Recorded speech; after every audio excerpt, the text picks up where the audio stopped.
Welcome to Home Dad Chat, brought to you by the National At Home Dad Network. My name is Brock, My name is Danny. and we are here to talk about life as stay-at-home dads. So sit back, relax, and enjoy the show.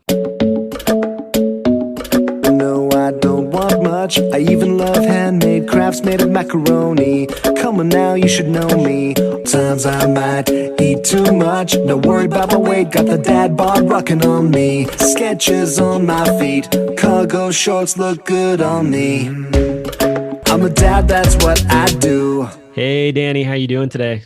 Hey, Brock, I'm all right, man. How are you? I'm good, man. It's been quite an interesting day, but got through it, so I can't complain.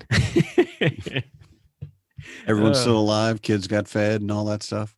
Yeah, everybody got fed. Everybody's still alive. Even had my wife take a nap for 30 minutes before she went back down to go do some more work for the night to be done at some point. But yeah, she was sitting there on the couch. She's like, "Well, what are you gonna do?" Like, I'm like, "Well, I gotta sit here and eat." I was like, "The kids are getting showers." I'm like, "Why don't you go take care of yourself?" Because she was just gonna sit there on the couch. And I was like, "No, just go take a nap and relax, recharge." Because I knew she wasn't done with work. She just got off of work for a little while to come up and help me so that I could go grocery shopping. Yay. Yeah. And we've talked about that before, and your wife and my wife both agreed they work more now that they're working from home than they ever did going into the office. It's really impressive to me. I've not really ever had an office job. I'm more of a construction worker type guy, but to see my wife get up in the mornings, and even this week, she's staggered her schedule a little bit, and she's made time for Christmas and all that, and her boss is absolutely all about it. Her company is great, but it's still almost a constant thing. She's got to, and her schedule never seems to be the same from day to day, and it's always I got to go to work. I got to work tonight, but I'm off tomorrow morning because of whatever.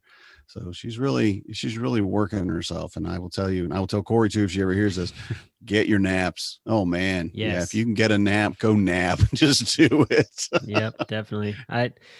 Flexibility is name of the game. And, I know people joke about the happy wife, happy life stuff, but honestly, like I'd rather my wife be rested and happy than tired and grouchy.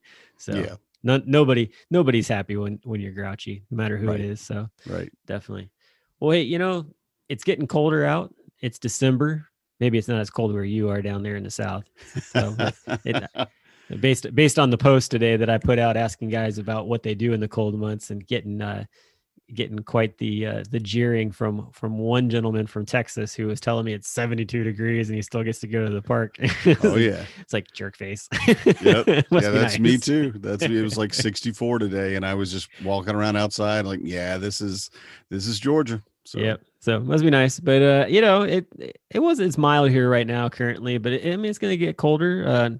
We were kind of talking offhand about what the weather's gonna do. I know that we're into this week, it'll get colder. We'll actually probably have some snow on the ground, maybe on Christmas. It'll be the first time in a few years for that for us. But that's cool. But there's guys that live up north, that are in the Wisconsin, Minnesota areas and stuff like that. They're already dealing with the cold, and it's interesting to see what their activities are with their kids. But I tend to see this question get asked a lot, like, what do you do with your kids as it gets colder when you start to get shut in? How do you keep them busy?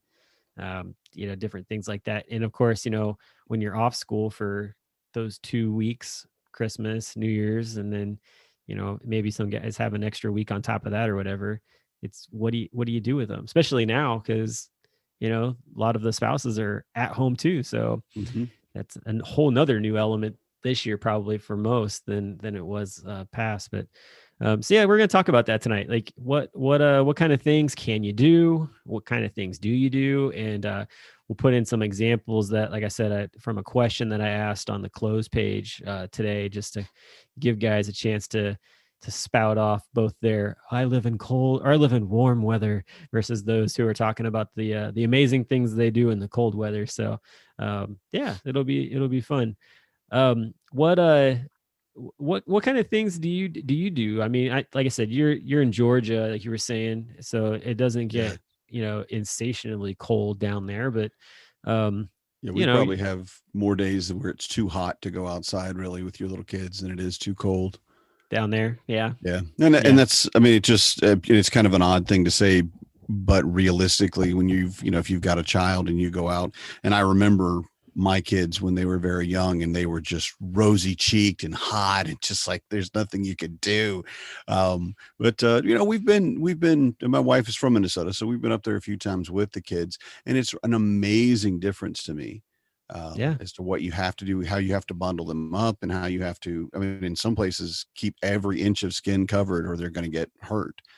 It's something really to deal with, but I think more than that is just every single day, for a couple of weeks or a couple of months at a time, trying to figure it out. I don't have that experience, and I really don't have as much that I can talk to about that, but I can definitely feel it. And I think we all can, even our friend there in Texas, after 9-10 months of quarantine. It's kind of the same thing for a lot of us. It's just, it may not be the cold, but we're stuck inside, and what do we do? It's difficult, and especially getting enough exercise, which is one of my big things, is getting our kids moving. Our kids are, they're little lumps. They're not going to do anything. I mean, they'll run around a little bit, but if we don't take them outside, it's really hard. I think if you're stuck inside, though, there's some great things on YouTube.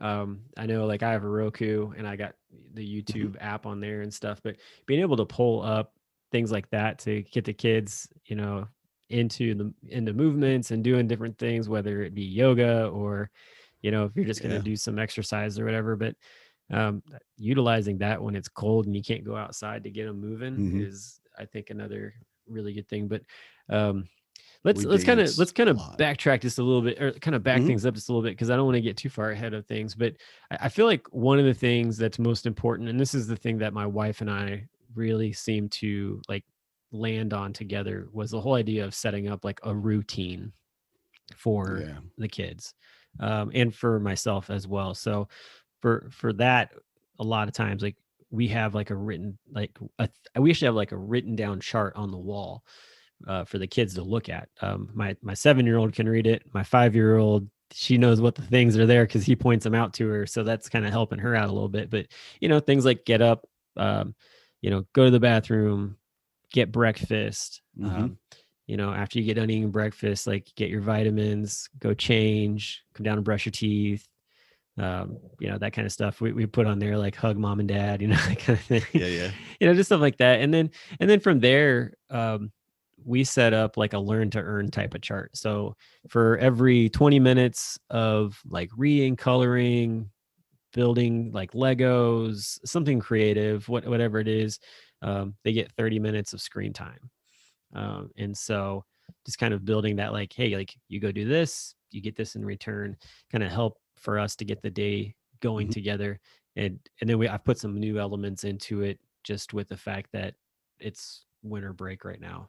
But just to, so like, I'll pause there and kind of throw it to you just for that first part. Like, what's that look like for you and your kids? Well, on vacation from school, everything, of course, has changed a lot. But for their day-to-day, they all get up at different times. I wake my oldest up very early because she has to go to school early. So hers is fairly, I mean, she's 14 and she's a very kind of mature, intelligent 14-ish. And I can rely on her generally to just go ahead and take care of herself. I have to tell her every day to take a shower. Even though I tell her you have to take a shower every day, I still have to remind her almost every day. And for whatever reason, to put on deodorant. I don't know what it is with kids, but all the teenagers I know are stinky. And I'm like, no, just you don't have to be that. But getting her going is probably the easiest part. She's, like I said, she's old enough to where she can get herself dressed. She knows how to brush her teeth, brush her hair. I put a kettle on in the morning because she likes to have tea, so that she can have that. But her and our interactions are very simple, and she doesn't want to eat early. So she's easy in that as well, as she eats at school. So she's not really, I don't really count her as a dependent really as much on me as much as the other ones do. But the other ones, it's absolutely like you just said. Okay, so and we have two things. One is a large whiteboard calendar on the wall, which we're not using as much right now because of quarantine, but it has every day of the week, and it has all the like the current month and 2 months ahead, and it's all of the days of things we're going to go. If we're going to do, like I said, we're not doing it now, but like say soccer or going to the Y or going to the pool or whatever we're doing is all on that. And right now it's kind of just, here's a list of your housework. These are the things you need to do around the house. And there's no reward system for that part. That's absolutely no, you have to do this before you get anything, So like you said, and theirs includes their regular housework. Like, they have to feed the animals. We shouldn't say the animals, the dogs and cats. It's not like we have cows and pigs or anything, but get them taken care of, get themselves taken care of. And all the basic needs are pretty standard, I think, what you'd expect for kids their age. What age would you say that, because I feel like this is another thing a lot of dads ask, is they're trying to figure out like how to kind of start that process of getting their kids to do those independent things or teaching. Like, what age did you start like getting immediately? But I mean, like age wise, they're like not immediately, because I mean, got to be moving around a little bit. So like, would you say if they can do a task in any way, if they can help me, and that's the thing, I think maybe I should back up a little bit that, but when they're very young, 2 and 3 even, they start the process of wanting to help. They want to be a helper. And I've said this many times to my kids and to my wife about our kids is, their helping is not actually helping. It's actually making the test take longer, but you have to, in my opinion, this is how I do it. You have to be willing to slow down and let them help you, let them make mistakes, let them figure out how to do it right, not get upset, not get impatient, not get angry. But that was as soon as they're, strong enough basically to stand up and walk. I shouldn't say maybe that, but by 3 or 4, they were just wiping, like it would help daddy dust kind of thing, learning to wipe the appliances down, learning to dust, whatever they can reach. They really want to help. They really want to be useful and to be a part of the family. And that responsibility is a big thing for them. So I start as early as, I would say 3, 4, hey, pick up that piece of trash and put it in the trash can for me. That's actually aluminum. It goes in the recycling. That needs to go back in your room or whatever. And having them help you develops that desire that they naturally have to be a helper. Yeah. And so from there, it just kind of transfers into, okay, well, this is your housework. You need to feed the cats. My 6-year-old gets the cats food, and she doesn't have, it's nothing she can't do. She's strong enough and she's smart enough. She spills it every day. It's great. It's really great. But some days she'll learn not to spill the cat food. We'll see. But it's just something you have to deal with they make messes about it, but she's learning like the other kids did. And as an example, my 14-year-old is never really willing. I mean, I shouldn't say never, but she's usually unwilling to really do her housework. I will tell her, hey, you need to go feed the dogs. And she'll say, this is the response. And it's not a no, of course. And it's not a, I am not going to do that, but it's definitely just that eye roll, okay. And she'll generally do it though, because she's learned by 14 that no, this is your chore and I'm not backing off of that. See, I'm a smart ass, man. If when my kid gets to that age and they pull the UGG for a simple ask of a task, the next time that they like ask to go do something, I'm gonna be like, yeah. Oh, so they can feel it right back, yes, absolutely. But it's a simple ask, Dad. It really is, isn't it? No, I'm not doing it. I feel like you've got to mirror. Yeah. I feel like you've got to mirror like with the way that they act towards you, just so that they can get that feeling too. And then they probably won't do it again, more than likely. I feel like I know with my son, he a couple of different times has done stuff and I'll react the same way he did. And he'll be like, Dad. And I'm like, right. But you did the same thing. And we have a conversation about it, and it usually tends to work itself out pretty well. So I don't know if that works for everybody, but it's worth a shot. yeah. And every kid is different. So sometimes, and even moment to moment, really, they're different. Oh yeah, so definitely. Maybe it works today and not tomorrow, but I think it's a good way to do it. Yeah. You need to see it. Well, so routines definitely help out a lot. That's for sure. Like we were talking about, like this is mainly a show about kind of the cold, so to speak. And so I'm just going to talk a little bit about some of the things that I've seen guys put out there about, because there's a lot of guys from the north that have put out some really cool stuff. The thing I found interesting is that there's some really interesting talks of resilience with the dads and their kids. Like bundle them up and go out, and they'll acclimate to it. And I've seen where a few dads are like, I'm really like, I even question that, like, how can I tell if my kid's too cold, that kind of thing, or whatever. And yeah, I think that it just comes down to like, keeping a vigilant eye towards what's going on. But I mean, there were guys in here talking about how, like, they're in the mountains and they went for a hike down their fire lane, because I know this guy in particular has a cabin, and he gets to go hike through the redwoods. I'm so jealous of this guy, actually. Wow, yeah, definitely. But I've seen him, when it gets colder, and they get out and they just go to town, like doing stuff.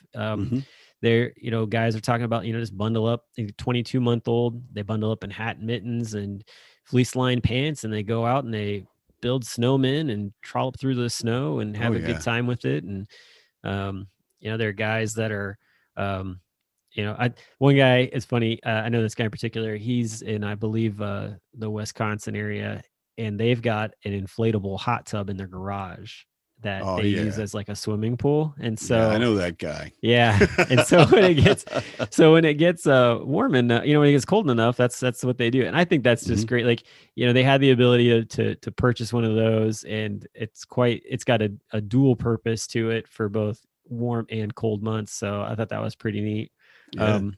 There's one guy's talking about they just go out and they ride bikes, when it's colder. Of course, you can't do that when there's snow, but they just keep pushing through and do different things from there. The guys in the warmer places, they've decided that it's time to put in a playground in their backyard. And so they're building a playground there. There's one guy in here that he posted probably one of the coolest things I've seen, which is a bike, his summer bike, and he converted it to a winter bike, and it's got skis on it. So I thought that was kind of cool. That's cool. Yeah, it's pretty neat. And this is their kid. This is his kid's bike too. Like, he's sitting on it, but it's definitely, it's like a it doesn't have any pedals. It doesn't look like it has any pedals to it, but so it's like a push bike type of thing. But I thought that was pretty ingenious. Like, all right, they put skis on it, and they're gonna go out and do the thing. But I think he lives up further north. Yeah, it doesn't really say, but I bet he does. But so the one guy though, okay, for inside stuff, I felt like this gentleman from Indiana had some really good things. Like, so they are doing lots of crafts. They've loaded up on being able to do finger painting and watercoloring, and they do giant blanket forts and dance parties inside, and play hide and go seek in the house, and all these really fun things. And one of the things that he talked about is that he saw where you collect all the art that you do, and then you put it up all over the wall, and you have like an art show. And I thought that was neat, because I know specifically there is a couple of people who I've met through Dad 2.0 that are on Twitter currently and Facebook, that that's their thing. Like, they're trying to sort of make this pandemic, like, how do we tour places? And so they've given people like this challenge to like show your area, show something around, and be like the tour guide for other people virtually to like see what you're doing.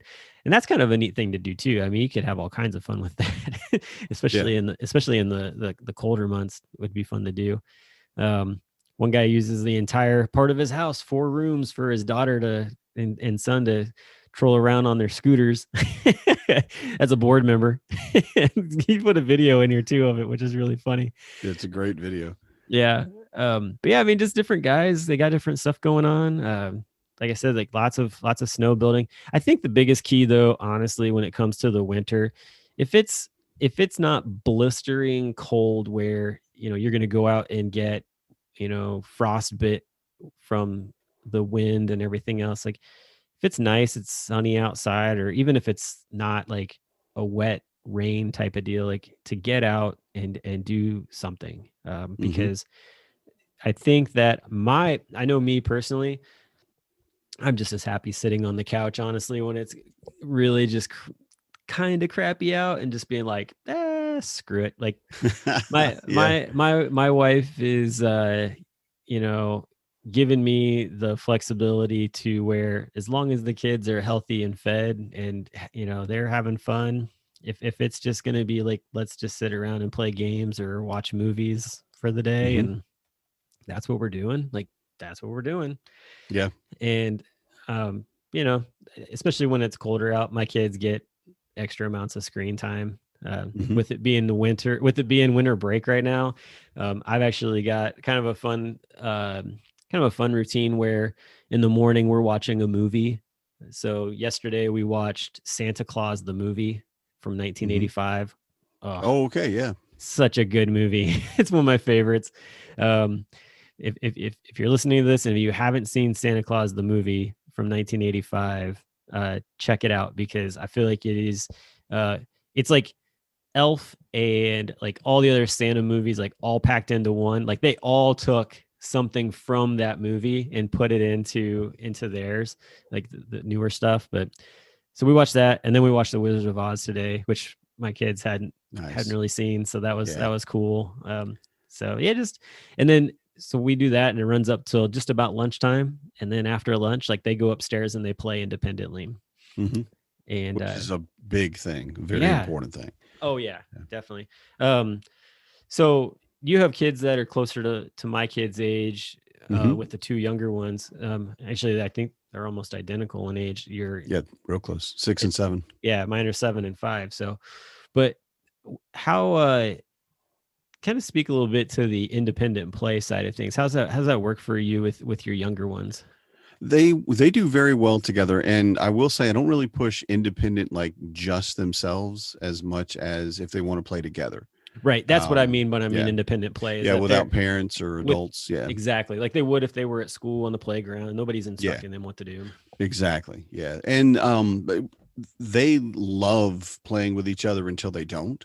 And then they just suddenly want to literally want to hit each other with whatever's handy. So like siblings do, but I've found that it's very, very important for them. One, because they need to be away from me, because then they can go and just figure out how things work that I may not have necessarily explained to them or whatever. Like, why do we put the books on the bookshelf? I can tell them that, but where did I put that book I left?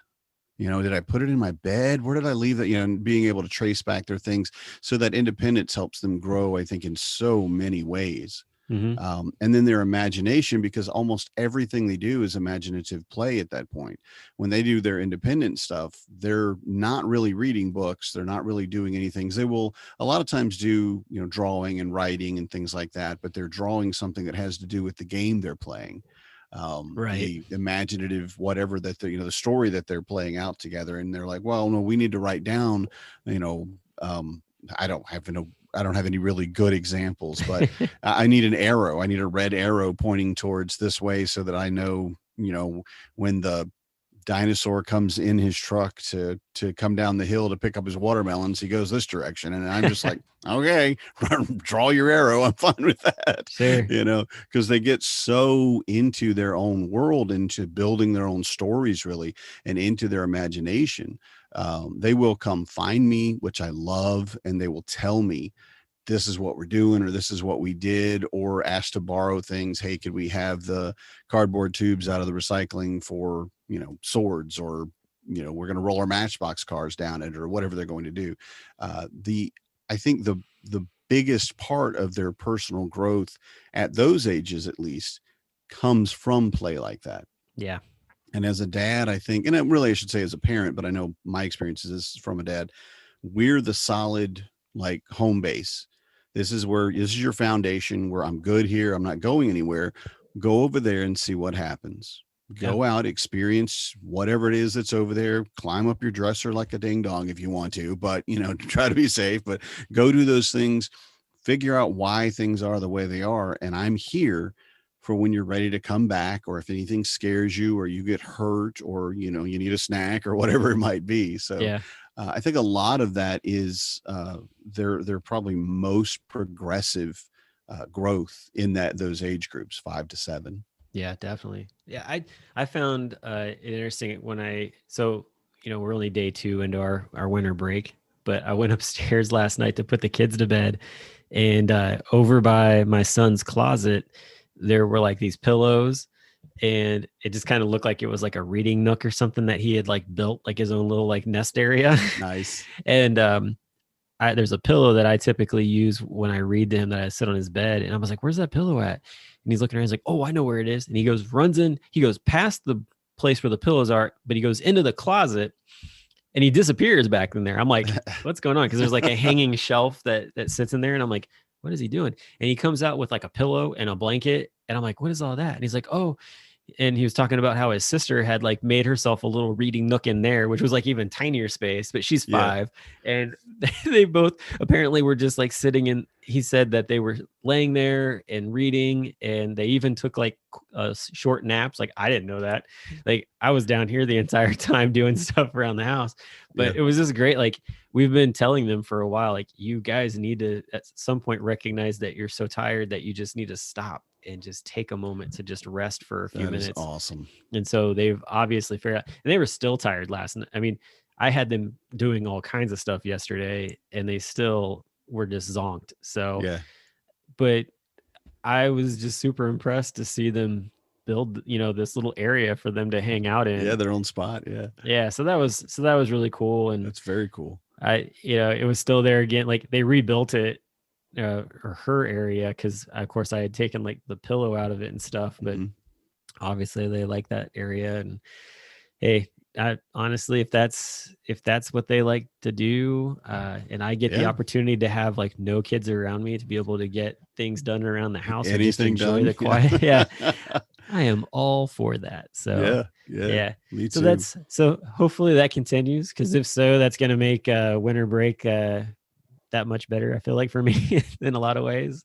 Give everybody a chance to have some breathing space between what's going on. So, but yeah, let's see here. I was looking at your list of things that you had sent over. I like the book time. I think that it's important for kids. If you've got an older kid that can read and a younger kid that can't, like, give the kid who can read an opportunity to read out loud to their younger siblings, so that way it's, I've seen some really cool like inflection in my son's voice when he reads stories now, and awesome. He's taken the time to like figure that out. And too, like I said, I read to him. I read some different things, and so he sees me do it too. So it's been neat to see him read to his sister that way. I am curious. You put on here something about painter's tape on the floor and painter's tape on the wall. What are you doing there, and how are you getting away with it? Because the blue painter's tape that pulls up really easily. So okay, yeah. So what kind of things can you do with the painter's tape? I have to tell you, I picked this up years and years ago for what to do with kids on a plane. And I took a roll of painter's tape, which is the blue tape. It pulls off really easy. It won't stick to carpet or anything like that. And we made masks while we were flying, and they, the youngest got cranky. So I made a mask and I made him a beard, and we had a great time with a stupid roll of tape. So it became a thing that I looked at because actually their cousin gave them a big case of Matchbox cars.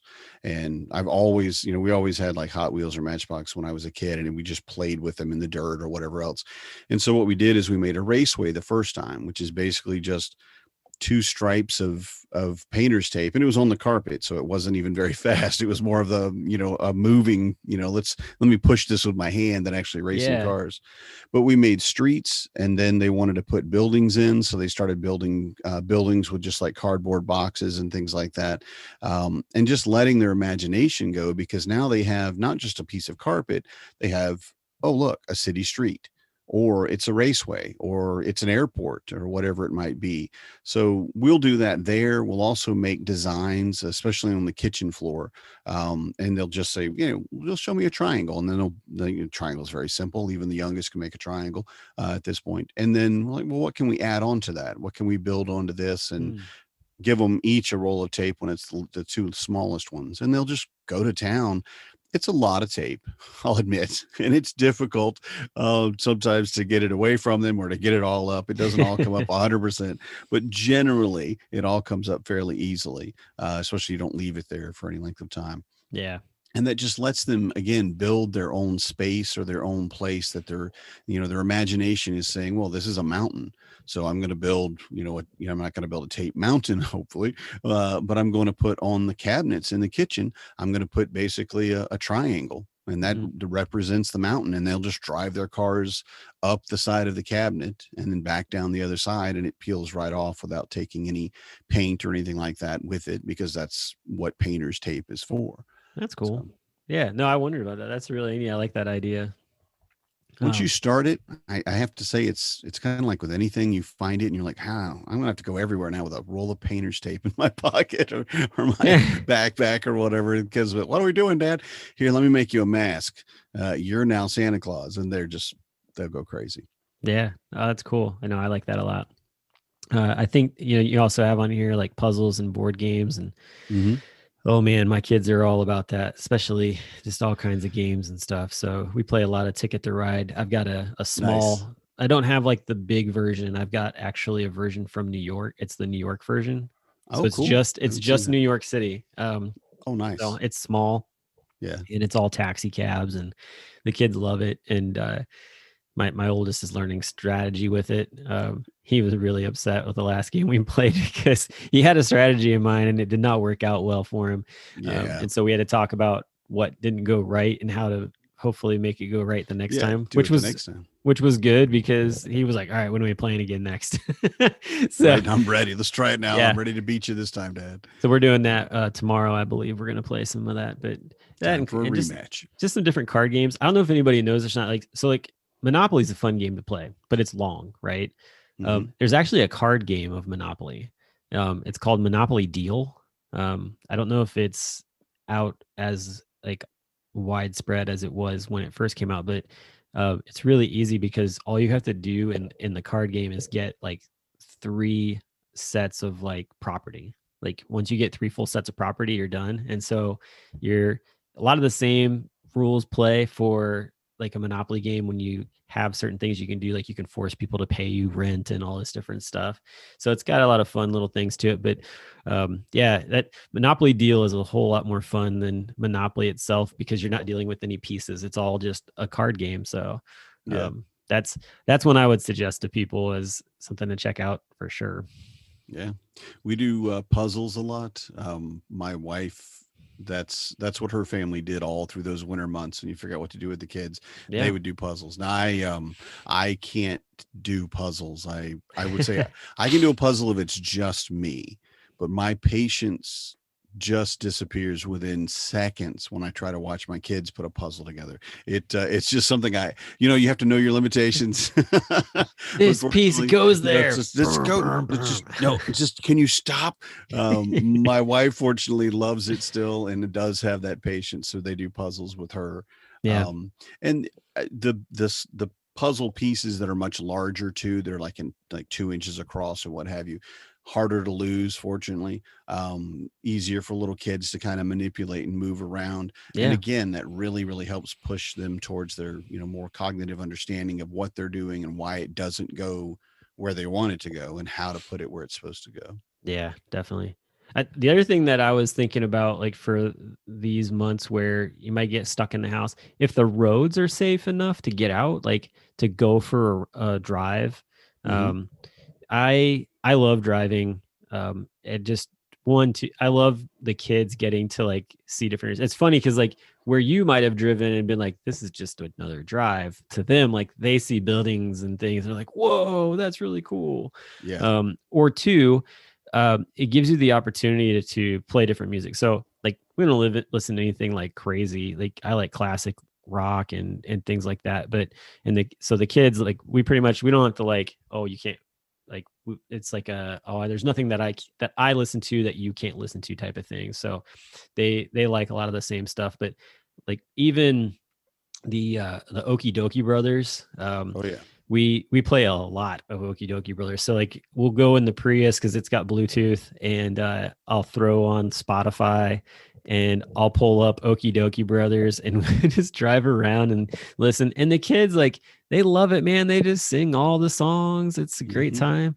And then occasionally I get requests for Micah and Me. And so we'll throw on that and they sing, the dump truck song and all that stuff. And, it's all those different like fun songs like that. They enjoy those. So we'll listen to that. And then I can usually like segue from that into like Imagine Dragons or into different classic rock. And they love the Beatles. So we watched a lot of Beat Bugs on Netflix, which is a really cool cartoon. It's all based around Beatles songs. So every every single cartoon episode is actually a Beatles song. All right. And the song is incorporated. That would be cool. Yeah. So if you like the Beatles and you haven't heard of Beat Bugs, check that out because it's a really cool cartoon. But yeah, just stuff like that. Getting in the car and going for a drive. And who knows? Maybe they'll take a nap. Yeah, that's the other thing is they can always fall asleep, and there's nothing wrong with that. Again, naps need to be like at the top of your need pyramid. For everybody. Yep. My kids love falling asleep in the car, I feel like. So anytime I get the opportunity to do that, we do that. But yeah, just stuff like that. I mean, just be creative. And I think too, if you're in the closed Facebook group and you're trying to figure out like, what can I do? Just like I did, like I just put the question in there, and it took no time at all for guys to start commenting on it. If you ask a question. But I think that if you're listening to this and you're not a part of the closed group, maybe you're a stay-at-home mom, and you maybe don't have that community, like throwing that out just onto like the Facebook page that you're on, or whatever it is, like there are ways to get ideas out there, aside from just Googling it yourself and finding things. So agreed. Yeah. I think that hopefully that gives everybody some good ideas for winter. One of the things that I'm going to do, because Danny mentioned teenagers and hygiene, is I'm going to drop a link in here for everybody that hasn't heard of Fluffy. Gabriel Iglesias, the comedian, he's got a hilarious story talking about how he was trying to get his 15-year-old son to use deodorant. Does he? Okay, I haven't heard that one. Yeah, that's awesome. It's hysterical. I think it'll give everybody a good chuckle because he goes to some great lengths actually to like get his son to like realize like that his stank is taking over in different ways. So, but I digress. So anyway, I love getting to talk about just different ideas on how to do routine. And so that'll be the end for this part. But on the next episode, you'll want to listen to it because we're going to talk about some meal prep routine and some different things that Danny and I do for that. And I know there's a lot of guys that have asked about, what does that look like and what do you do? And so that's what we'll be discussing in the next episode. So until then, thanks for tuning in, and we'll be talking to you again real soon. See you later. I'm a dad, that's what I do.